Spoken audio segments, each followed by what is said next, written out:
Bonjour à toi, cher spectateur, qui considère que la science-fiction française n'est clairement pas morte et que même elle a de beaux jours devant elle. Et on va parler d'un gros morceau de fin d'année dans le genre de l'animation, animation francophone en plus, puisque nous allons parler de Mars Express, réalisé par Jérémy Perrin. Et alors l'histoire, c'est celle d'Aline Ruby, qui en 2200 est une détective privée, qui va se voir chargée d'une affaire avec son acolyte Carlos, qui est un ancien soldat avec qui elle a bossé mais qui depuis vit dans un corps cybernétique. Qui n'est pas chanteur. Et tout à fait, c'est bien de le préciser. Même s'il s'appelle Carlos Rivera et que ça fera Oui. un très très bon nom de Très bon chanteur. chanteur. Et en fait, ils vont avoir un cas de disparition qui va leur être confié, une disparition sur Mars d'une jeune étudiante. Et rapidement, ils vont se demander si cette disparition est juste celle du hasard ou si peut-être il y aurait une sorte de conspiration derrière. Ça, ce sera à découvrir. Et pour en parler avec moi, en fait, je sais pas pourquoi, dans ma tête, il y a eu un automatisme. J'ai fait animation française, genre, Colin. Bah c'est marrant parce que je crois qu'on n'a jamais parlé de film d'animation. Ben justement, il faut une première à tout. Ouais, mais bah écoute, merci parce que je suis très content d'en parler parce que moi c'était une de mes très grosses attentes de fin d'année là. Il avait eu une ovation à Annecy. La bande-annonce était très alléchante donc j'avais très hâte de le voir. Et bah pareil. Mais alors pour une toute autre raison, Mhm. moi c'est juste cette affiche. Parce C'est que vrai je qu'elle est t'avoue que jolie, sinon j'en ai quasiment pas entendu parler. J'avais eu quelques échos durant le festival Mhm. de Cannes parce que il faisait un peu, je dirais pas tâche, mais il surprenait au milieu de tout ça. Parce qu'il y avait quasiment aucun film d'animation qui était à Cannes dans la sélection officielle. Et lui en faisait partie. Ah, sélection officielle. Il était dans la Ok. sélection officielle de Pas Cannes. quinzaine ou quoi. Et du coup, il était complètement en marge de tout, et je me suis dit, c'est quand même bizarre, pourquoi ils ont sélectionné un film d'animation. Mhm. Ça, c'est un truc qui arrive quasiment C'est jamais, rare. Ouais. hormis les Pixar, Ouais. mais sinon ça arrive quasiment jamais. Pixar ou Miyazaki, il y a personne d'autre qui va en sélection officielle à Cannes. Et du coup, j'étais un peu intrigué par le projet. Au-delà de ça, tu me vends film de SF, dans le futur, avec de l'intelligence artificielle, de la robotique, du cyberpunk, et en plus c'est français, moi j'achète. J'ai pas besoin de grand chose Ah, de c'est plus, clair. j'ai vraiment envie de voir ça. Et de toute façon, je trouve que de manière générale, et c'est la seule chose qui me motivait sur ce film, l'animation française qui propose des films avec des sujets ou des thématiques qui sortent de l'ordinaire, du genre j'ai perdu mon corps ou plein de trucs comme ça, c'est exactement ce que j'ai envie de voir et c'est exactement ce qui me passionne. Et c'est pour ça que je suis content qu'on ait l'occasion de parler de ce film parce que je pense que sinon, on n'aurait peut-être pas eu de meilleure occasion. Non, ça va. Ouais. Et ben je me tourne vers toi tout de suite, Colin. Qu'as-tu pensé de Mars Express? Eh ben, c'était très très très très très bien. Moi perso, on va dire les gros mots tout de suite. Moi je place ça au niveau de qualité d'un Ghost in the Shell, d'un Blade Runner 1. Bon après on verra en termes d'héritage, hein, je dis pas que ce film va laisser la même trace, etc. Mais en termes de finesse d'écriture, d'univers passionnant, d'interrogation sur la robotique, en termes de richesse de lecture, pour moi on est vraiment à ce niveau-là. Le film, pour moi, a qu'un seul petit défaut qu'on pourrait mentionner, c'est si j'ai bien suivi, à la base c'est un financement participatif, donc c'est un assez petit budget. Il y a quelques plans où ça se voit, voire ça se ressent, mais c'est minuscule, microscopique comparé mais à la réussite quoi, genre vraiment d'avoir réussi à sortir ça et vraiment quel plaisir. Hmm. Non, je vais que te soutenir. Mais je t'avoue que le film est riche, mais alors riche à un point où c'en est absolument passionnant en fait. Tu vois le film et constamment, à chaque seconde, tu es en train de te dire ce plan-là est créatif, cette scène-là est hyper intense, cet univers est complètement riche, ce petit retournement de situation, il est bien amené, il a de la cohérence par rapport à tout ce qui est construit. C'est un film qui est aussi vaste qu'il est finalement simple. Tu me le résumais de très belle manière, je trouve. Tu disais c'est un univers dans lequel on aurait l'impression de se perdre, mais en même temps, tout est parfaitement synthétisé pour qu'on ait une cohérence, une logique et une compréhension complète de ce qui arrive devant nous, qui à aucun moment ne nous fasse perdre pied par rapport à tout ce qui pourrait se passer devant nous. Parce que sur le papier, on parle quand même d'un film qui commence avec juste une course-poursuite sur une hacker qui visiblement aurait piraté les serveurs d'un gros mania de la robotique, pour ensuite partir sur Mars pour la déposer, pour finalement se faire avoir, pour ensuite partir sur une disparition, découvrir que cette disparition potentiellement elle n'est pas fortuite et que ça pourrait être lié à un complot ou en tout cas à une manière de pouvoir libérer la conscience des intelligences artificielles et des robots. Tu te dis ok, c'est trop, et à aucun moment non, tu te dis que c'est trop. Tu trouves ça toujours cohérent, clair, net, précis, intelligent, très très fin finalement aussi, comme tu disais, dans les nombreuses thématiques qui sont abordées. Non, c'est un film qui est aussi vaste qu'il sait à quel moment il doit se remettre sur une ligne droite pour ne pas perdre le spectateur. Alors, À l'extrême limite, si vous êtes complètement néophyte en science-fiction, par exemple, le film ne rappelle jamais ce que c'est les lois de la robotique, part du principe qu'on les connaît. En même temps, bon, maintenant c'est comme... Enfin, je tends à considérer que tout le monde le sait, mais si vraiment vous y connaissez que dalle en science-fiction... Regardez iRobot, si Ouais, vous avez bon, un c'est doute. bon. Regardez les premières minutes d'iRobot. Voilà, à la limite, si vraiment vous y connaissez que dalle en science-fiction, on peut peut-être se perdre. Mais je sais pas. Si quelqu'un en regardant ce vidéo n'y connaît rien en science-fiction, salut. Bienvenue. Bienvenue. C'est un univers cool, tu vois.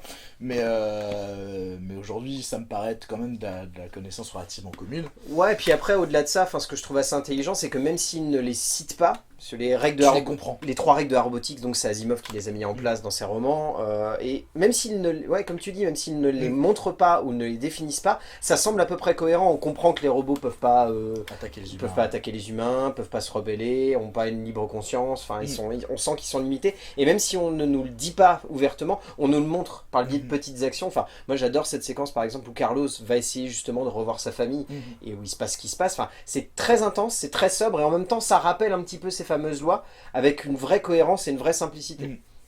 Et notamment par le fait que dès le début on te parle d'un truc qui s'appelle le déblocage, un truc comme ça. Oui, c'est ça. Et du coup, vu que ça explique ce que cause ce déblocage et pourquoi c'est illégal, par déduction tu comprends ce que c'est les règles autour des robots dans cet univers. Exactement. Donc il y a plein de petits trucs comme ça qui permettent de comprendre très vite, même quand on n'est pas forcément familier avec ce genre d'univers. Tout à fait. Je te propose qu'on saute dans l'écriture, donc écrite par Jérémy Perrin ainsi que Laurent Sarfati. Écriture, donc comme on l'évoquait, d'une densité absolument folle, puisque au niveau des références, on a cité Asimov, on pourrait citer Frank Herbert, on pourrait citer, ça y est, je n'ai plus le nom, l'auteur derrière la nouvelle de Blade Runner. Philippe K. Dick. Philippe K. Dick, voilà. Enfin, en fait, le film est référencé vers vraiment beaucoup de grands noms de la SF littéraire. Un petit peu cinématographique, mais ça se ressent plus au niveau de la mise en scène qu'au niveau de l'écriture. Mais en tout cas, rien que déjà au niveau de l'écriture, c'est extrêmement fort parce qu'on sent que ça va chercher plein de petits trucs à gauche et à droite, mais qu'à aucun moment ça n'est pour plagier ou juste rendre un hommage, quoi. Pour moi, c'est un gros tour de force du film. On sent les influences, elles sont là. Mais jamais on a l'impression que le film est un micmac d'influence. Il arrive à être son propre truc. Typiquement, avec un pitch comme ça, forcément on pense à Blade Runner, à Ghost in the Shell, à ce genre de choses. Et pourtant, jamais je me suis dit, ça, Ghost in the Shell l'avait mieux fait. Ça, on sent qu'ils ont repris la scène à Blade Runner. Parce qu'il arrive vraiment à créer son truc, notamment dans le fait que... Je déborde un peu sur la mise en scène avec ça, mais notamment, c'est un truc cyberpunk, mais où l'univers, l'étalonnage, la photo est ultra lumineux. C'est du cyberpunk utopique. Mais ça se passe jamais en fait de nuit, en fait. Ça se passe jamais de nuit. Et genre, presque jamais de nuit. Et c'est con à dire, mais rien que ça, bah ça fait qu'on est à la fois je connais ça et j'ai pas vu ça encore. C'est ça. Mais pourtant ils gardent les thématiques. Quand je dis cyberpunk utopique, ça veut pas dire qu'ils ont repris du cyberpunk et en fait l'univers il est trop cool. Ils arrivent à reprendre toutes les thématiques du cyberpunk classique, mais juste à proposer un univers visuel assez nouveau. Oui, clairement. Et puis au-delà de ça, enfin vraiment en termes de structure dramatique, moi c'est ce qui m'a un peu saisi. Faut le rappeler, le film fait 1h28. Et c'est très dense. Et pourtant c'est extrêmement dense et à aucun moment on est perdu. Et dans cette heure 28, il se passe énormément de choses. Comme je vous l'ai dit, on part juste d'une histoire de on récupère une hacker et on la transfère sur Mars à... potentielle guerre entre les robots qui vont libérer leur intelligence et les humains qui au contraire eux, ont envie de les asservir. Enfin ça reprend tout le principe de iRobot d'Asimov pour le transposer dans un univers où ça va avoir un contexte géopolitique encore plus dense, encore plus fort. Et rien que ça, c'est encore une fois que la surface, parce que derrière on a tout le travail autour d'Aline qui je trouve est très très bien fait, parce que en fait moi c'est le truc qui m'a le plus subjugué dans la base de l'écriture. Je vais prendre l'exemple d'Aline mais je pourrais prendre Carlos aussi. Chacun des personnages n'est jamais coincé par la structure dramatique ou l'avancée de celle-ci. C'est des personnages qui ont leur vie, qui avancent dans leur sens, qui avancent dans leur direction, qui ont leur propre combat, leur propre thématique. Et tout du long du film, tu la vois évoluer sans que jamais tu aies l'impression que ça prenne trop le pas sur ce qui se passe à l'écran. Typiquement, Aline qui a son problème d'alcool. Oui. Carlos qui a sa conscience qu'il travaille autour du fait qu'il a envie de retrouver sa fille et potentiellement de passer un petit peu plus de temps avec elle. Des petits trucs comme ça, mais où j'ai vraiment eu la sensation de voir un univers prendre forme. Enfin, ce qu'on voit en fait dans beaucoup de jeux vidéo aujourd'hui, ces petits instants de suspens où on se dit, on va quitter un peu la structure dramatique de base et on va faire une mission annexe, où on va avoir un petit dialogue qui va nous faire découvrir un petit trait de caractère. Ben, je prends un exemple de jeu vidéo qui n'a rien à voir, mais Ghost of Tsushima. Quand tu te retrouves à faire une petite quête et que tu vas découvrir des trucs sur un personnage, tu sais que ça ne va pas du tout te faire avancer dans la structure dramatique de base, mais tu as découvert un truc qui t'a touché, qui t'a ému. Et c'est exactement ça, je trouve, dans ce récit. Il y a vraiment de la part de Sarfati et de Perrin cette envie de vouloir faire vivre cet univers et de se dire si un jour on donne une suite ou on part dans une autre direction, ben on aura quand même cette base où on aura réussi à faire vivre ces personnages. Et puis moi ce que je trouve très intéressant, c'est que malgré le fait que j'ai dit ça s'inscrit complètement dans des codes cyberpunk classiques, il arrive tout le temps à te twister les trucs pour qu'on tombe jamais dans le cliché. Et là pareil, je vais prendre un exemple tout bête. Aline est complètement un perso de détective de film noir cyberpunk à la Harrison Ford dans un. Mais c'est une femme. Et c'est con à dire, mais ça on l'a pas vu. On n'a pas forcément vu beaucoup de personnages féminins dans des films de SF avoir des problèmes d'alcool, être le personnage un peu cynique qui fait tout le temps des remarques. Et rien que ça donne. Il y a plein de petits trucs comme ça où on se dit tiens, ça pourrait être un cliché, mais en fait ça participe à l'âme du film. Et aussi l'autre truc que j'aime beaucoup, c'est que donc le film, on a dit, a une intrigue très dense qui parle de politique, de philosophie, de plein de trucs. Mais il tombe jamais dans ce que j'appelle de la SF de péteux.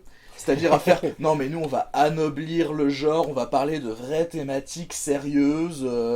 Et le film parvient, te prouve qu'on peut aborder toutes ces thématiques en restant dans l'enquête, sans jamais partir dans des persos qui vont te faire des grands monologues pensum en mode oui en fait le message du film c'est ça, et du coup ça devient super chiant et pas intéressant.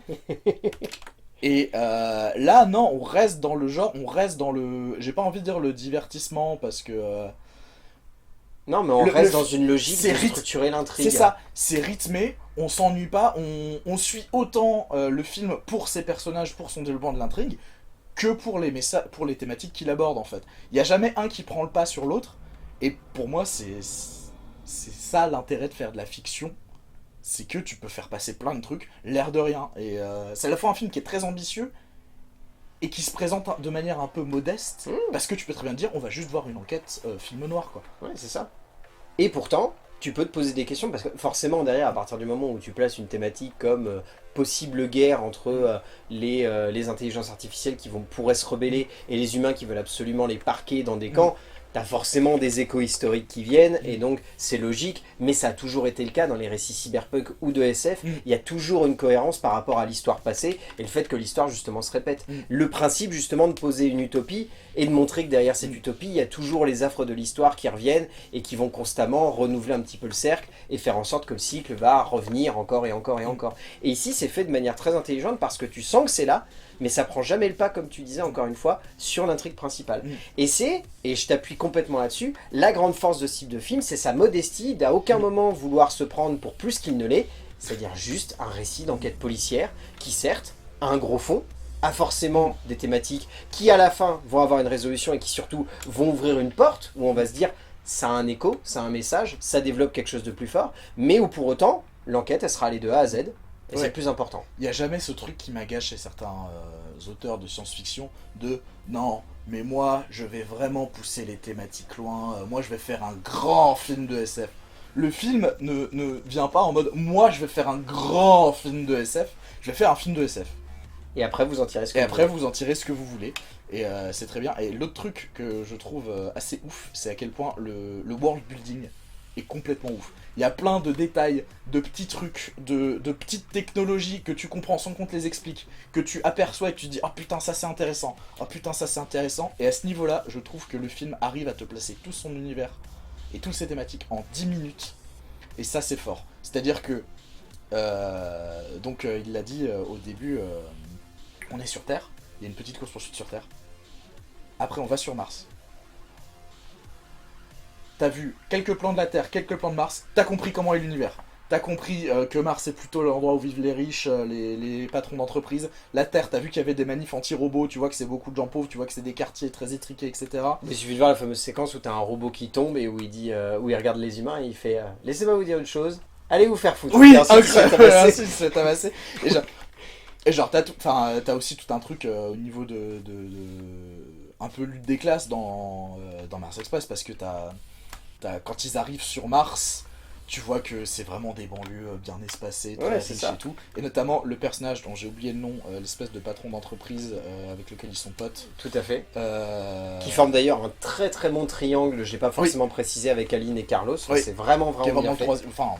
Si, j'allais dire, peut-être pas le troisième personnage principal, mais en tout cas le perso secondaire le plus important. C'est ça. ça. On va avoir le plus avec la hackeuse peut-être. Ouais, tout à fait. Ouais, pareil, en quelques scènes, il t'esquisse tout un truc. Vraiment, le world building est tellement bon. Il y a tellement de petits trucs. Genre, on le voit dans le bonus, donc je peux le dire. Quand le père du coup de June arrive et il file une photo à Aline pour qu'elle voit qui c'est et qu'elle essaie de la retrouver. Ça ressemble à une photo papier et tu vois qu'elle passe dessus comme une tablette. Et genre, on n'insiste jamais dessus et c'est trop bien. Et pareil, le truc, comment il communique, on l'explique jamais et c'est parfait. Et c'est cohérent. Et c'est vraiment, le world building est tellement bon. J'ai pas vu un aussi bon world building depuis longtemps, hyper longtemps, vraiment. En termes de mise en scène, déjà j'ai tout de suite envie de rebondir sur le point que tu évoquais juste avant par rapport au travail de Jérémy Perrin, c'est-à-dire autour de cette envie de faire je dirais pas un anti-cyberpunk, mais de faire un cyberpunk qui, comme tu l'évoquais, est très lumineux, très brillant et constamment dans le jour, ou s'il n'est pas dans le jour, se fait constamment dans des intérieurs qui sont super éclairés. Enfin, c'est vraiment un univers dans lequel on se dit que on est habitué sans y être tant que ça habitué. Ouais. Et ça surprend beaucoup. Mais ça m'étonnerait pas que l'intention de direction artistique ce soit le cyberpunk mais vu d'en haut. Et parce que c'est vraiment ça qu'on est vraiment chez les gens qui ont du fric, quoi. C'est ça. On a dit le personnage secondaire le plus important, donc Chris Roy Jacker, le patron d'industrie qui est pote avec Aline et Carlos. Le mec il vit dans un manoir. Sur Mars. Sur Mars. Visiblement il a l'air de quasiment posséder la moitié de Mars, au vu de la taille de sa demeure. Donc ouais, il y a vraiment cette intention là qui donne ce truc qui est toujours cool c'est à la fois un terrain familier et en même temps on ne connaît pas. C'est ça. C'est... Mais du coup ça marche super bien. Et puis on l'évoquait, mais il y a la présence aussi d'Aline qui est finalement un espèce de personnage un peu entre deux. Elle n'est pas totalement dans cet univers riche, mais on sent qu'elle pourrait potentiellement en faire partie. Mais elle a quand même décidé de garder un bureau sur Terre, elle a un bureau sur Mars. Voilà. Il y a encore une fois toute cette richesse de détails. Et moi, encore une fois, il y a un truc moi qui m'a subjugué, c'est comme tu l'évoquais dans la partie écriture, mais qui se ressent aussi dans la mise en scène, c'est cette minutie dans chaque petit élément de décor qui font la richesse graphique, esthétique et d'animation finalement de ce film. C'est qu'on n'a jamais la sensation de voir un univers qui, on va dire, se reposerait sur ses acquis et nous balancerait de la technologie en mode regardez, là ils ont un super écran plasma, là ils peuvent avoir des trucs en relief avec de la 3D, etc. Non, c'est comme tu l'évoquais, des petits trucs en minutie, une photo qui d'un seul coup, hop, tu peux passer comme ça. On évoquait aussi le travail autour du fait qu'ils se parlent, mais on les voit jamais ouvrir la bouche. Oui. Mais ça, ça fait partie des petits éléments où on se dit au début, moi, ça m'a beaucoup perturbé. Je me suis dit, c'est quoi? C'est une conversation c'est un flashback d'une conversation précédente. Parce que la scène où on le découvre, au début, j'ai cru que c'était la meuf qu'ils sont en train d'interroger, qui était en train de lire dans leurs pensées. Mais tu sais que j'ai même eu peur, je me suis dit, oh putain, on est sur de la flemme scénaristique, et en gros, ils se sont dit, on va faire plein de trucs en pensée, juste pour éviter d'avoir à animer la bouche des persos. Et en même temps, c'est malin, parce que, justement, en termes de mise en scène, ça me fait un peu penser à... Est-ce que t'as vu Evangelion? Alors des images, mais pas en entier. Mais je vais me créer des problèmes. En vrai, t'as rien loupé. tu veux vraiment avoir des problèmes, toi, en fait. Non, enfin, la série originale a vraiment... a pas mal vieilli. Et ils avaient pas un rond. Et du coup, il y avait plein d'astuces de mise en scène pour ne pas animer les persos. Ah oui. Et... là, il y a quelques moments où tu retrouves un peu de ça, mais en même temps, ils arrivent à justifier ça dans l'univers, ce qui fait que t'es jamais en mode « Oh, ça, c'était pour économiser du fric. » C'est ça. Typiquement, les conversations télépathiques, d'un côté, tu peux dire « Oh, c'était pour pas animer la bouche. » D'un autre côté, ça marche, on est dans le bon univers pour, quoi. Et encore une fois, c'est justifié. On évoquait, mais cette fameuse scène où elle débarque sur une scène de crime, et où au début, elle entend pas un bruit, et puis d'un seul coup, elle fait « Ah merde, je vous ai pas ajouté la conversation !» Et puis tu vois, d'un point de vue subjectif, le petit onglet avec « Accepter ». Tu te dis « Waouh, c'est un tout petit détail, mais c'est un truc de ouf. » C'est un truc de ouf qui rajoute de la richesse à l'univers et qui fait qu'on est vachement immergé. Enfin, c'est impressionnant. Et puis, il y a tout ce travail autour Ouais, mais il y a un truc qui m'a vraiment impressionné dans le film. C'est à quel point, mais on l'évoquait déjà, Jérémy Perrin ne prend jamais le spectateur pour acquis, mais il se dit pour autant, je vais pas tout lui servir sur un plateau. Et typiquement, comme tu évoquais, par exemple cette fameuse photo où d'un seul coup il swipe et où on se rend compte que c'est pas juste une photo comme ça, c'est un petit détail, mais qui pour moi est à l'image de par exemple la première fois qu'on voit Carlos, où on se dit, bon, il est un peu chelou quand même ce perso là. On met pas mal de temps avant de nous expliquer clairement ce qu'est Carlos. C'est ça. Et ça fait bosser l'imaginaire, et en même temps il y a beaucoup de trucs qu'on comprend par... Bah juste en se Ouais, disant, suggestion. c'est un peu bizarre. Pourquoi le mec a l'air d'être dans un corps de robot hyper vieux alors que juste en face on a un robot ultra moderne.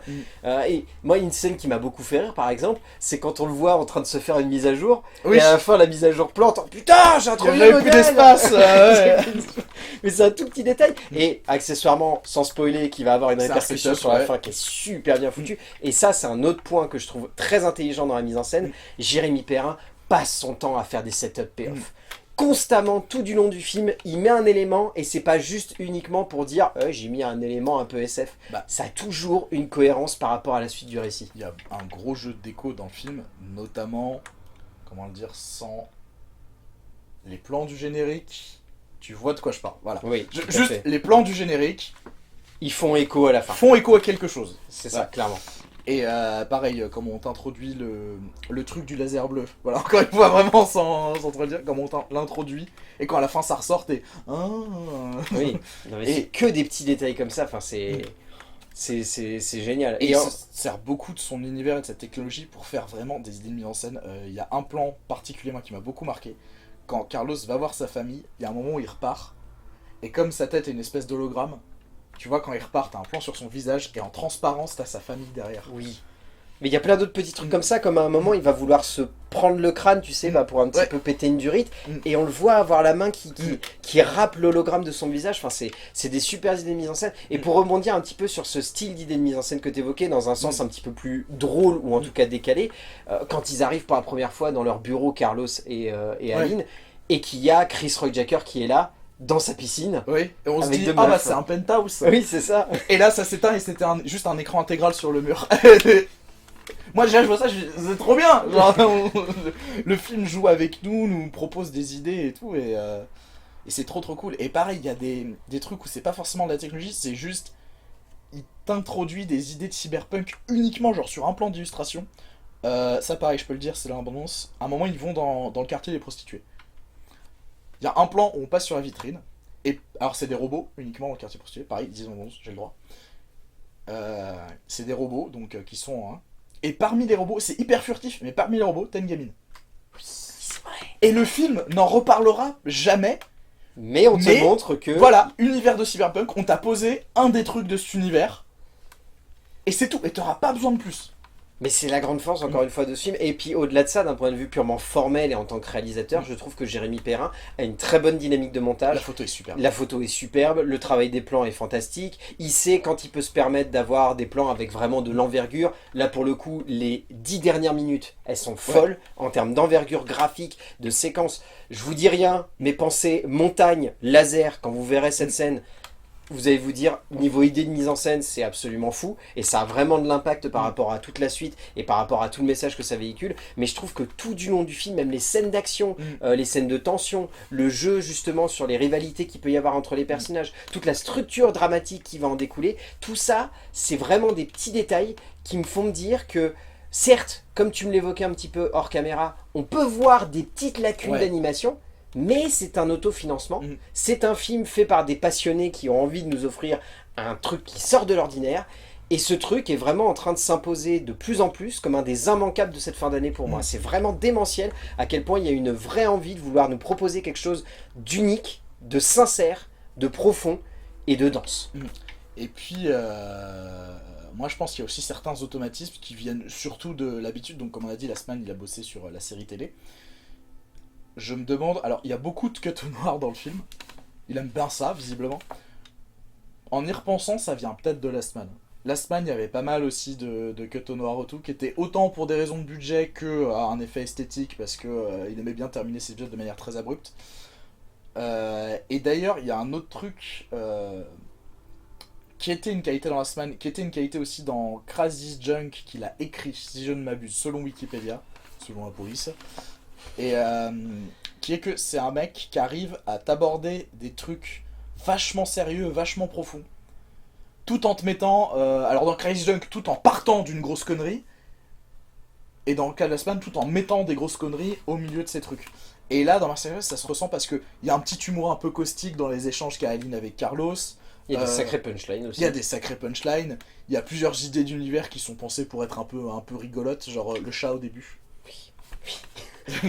Pareil, oui, c'est génial, c'est vrai que j'y ai pas pensé. Au début, t'es. Bah dis donc, pas très SF ce film. D'accord, pardon, je fais un J'avais oublié ce détail, mais il est génial. Mais c'est quoi ce film? Ça a l'air juste d'être dans un univers. Ah, d'accord, ok. La peau du chat, ok. Oui. Pareil, le perso d'Usul. Voilà, pareil. Le perso du Phrase sans contexte. Je te propose qu'on passe au casting, qui est tout de même assez d'accord. impressionnant dans le genre, Ouais. parce qu'on a un joli casting français, mais alors, perso, j'ai reconnu les voix, mais j'ai trouvé vraiment qu'ils se fondaient très bien avec les personnages. C'est ça, c'est... Si tu tends l'oreille, oui, tu reconnais que c'est Léa Drucker dans le rôle d'Aline, par exemple. Exactement. Où tu reconnais Mais Mathieu Amalric dans le c'est rôle ça. de Chris Roy Alors Jacker. moi, pour le coup, je l'ai pas reconnu. Mais tu te dis jamais, ah, c'est Léa Drucker. Genre, tu fais juste, ah oui, tiens, c'est la voix de Léa Drucker. Mais tout de suite, tu te dis, mais c'est juste la voix d'Aline. C'est un même effet qu'un très bon doublage, genre Franck Dubosc sur Marin. T'entends pas Franck Dubosc, C'est t'entends ça, Marin. C'est ouais, complètement. Mais tout comme Daniel Enjo Lobé qui joue Carlos, Mhm. qui est tout de même une voix très connue dans le cinéma d'animation et dans le doublage français de manière générale, qui a une voix identifiable, mais qui ici possède totalement le personnage de Carlos. Moi, je l'ai trouvé absolument fou. Mhm. Mais c'est comme Sébastien Chassagne, qui joue donc le personnage du flic, là, l'inspecteur ouais, Simon, ouais, ok. qui est vraiment très très bon aussi. Très, Et très pareil, Chassagne, il a une voix très particulière, un espèce de truc, pour ceux qui l'ont vu dernièrement dans Yannick, il a quand même une voix un petit peu nasillarde, un peu aiguë, qu'on peut vite identifier. Et pour autant, il s'efface totalement derrière le personnage de l'inspecteur. Mais c'est comme Mathieu Amalric, que, comme tu disais, on reconnaît quasiment pas, parce que Mathieu Amalric, de toute façon, c'est pas sa première expérience dans le doublage, et je trouve qu'il a vraiment quelque chose. Il participe vraiment à donner de l'énergie et du charisme à Chris Roy Jacker. Je reviens sur Léa Drucker, du coup, mais Léa Drucker, pour moi, c'est véritable révélation au niveau doublage d'animation, parce que réellement, elle habite totalement le personnage d'Aline. Au point que, alors pour être imprécis, du coup, je suppose qu'ils ont fait plutôt de la création de voix, donc ils ont enregistré les voix avant, puis qu'ils ont animé par-dessus. Je pense aussi. Au point que, il y a quelques moments où j'ai même trouvé que l'animation ne retranscrivait pas l'énergie que Léa Drucker mettait, parce Je que vois ce que elle, tu veux elle dire, met ouais. beaucoup de nuances en fait. Elle joue un perso qui est quand même particulier, parce qu'elle est jamais dans. C'est pas un perso qui est extraverti. Ah, on c'est dans la retenue. Hein. C'est un C'est personnage dans la froid, retenue. mais comme tu disais, un peu archétypal, genre C'est froid, très Mais cyberpunk. en même temps, il y a beaucoup de nuances. Il y a beaucoup de nuances dans sa voix. On sent quand elle est énervée, on sent quand c'est des pics, on sent quand elle est un peu bourrée. Enfin, c'est vraiment. C'est un perso qui est tout en nuances de gris et ça se ressent dans la voix. Et des fois, on sent que l'animation galère un peu à retranscrire visuellement l'intonation très subtile que Léa Drucker met dans sa voix. Ouais, je suis d'accord. Vas-y. Et puis on peut mentionner, il y a deux petits caméos. Il y en a peut-être d'autres, mais moi en tout cas j'en ai reconnu deux. Donc il y a Usul, qui est même un peu plus qu'un caméo. C'est un second rôle en fait, il Oui, revient, il revient quasiment, 3-4 ouais. fois. Qui s'en tire très bien, perso. Bon, moi perso je l'ai bien reconnu parce que je suis pas mal ce qu'il fait. Ah, je t'avoue que moi au début je l'ai pas reconnu, il a fallu que j'attende le générique pour faire ah d'accord. Parce qu'on l'entend dans la bande-annonce aussi, donc je savais d'avance, mais genre dans la bande-annonce, genre il a une réplique annonce et je fais qu'est-ce que. J'ai bien entendu. Qu'est-ce que c'est que ce bordel? Donc oui, il y a Usul qui a un petit rôle et qui s'en tire très bien. Et il y a, j'ai oublié son vrai nom, donc je vais juste dire le capitaine du Nexus 6. Oui, j'ai plus le nom mais Voilà. Pareil, qui lui pour le coup est vraiment, il fait une scène qui est quand même assez longue, hein, mais et pareil, qui s'en sort très bien. Et lui pour le coup, je l'ai pas reconnu au début.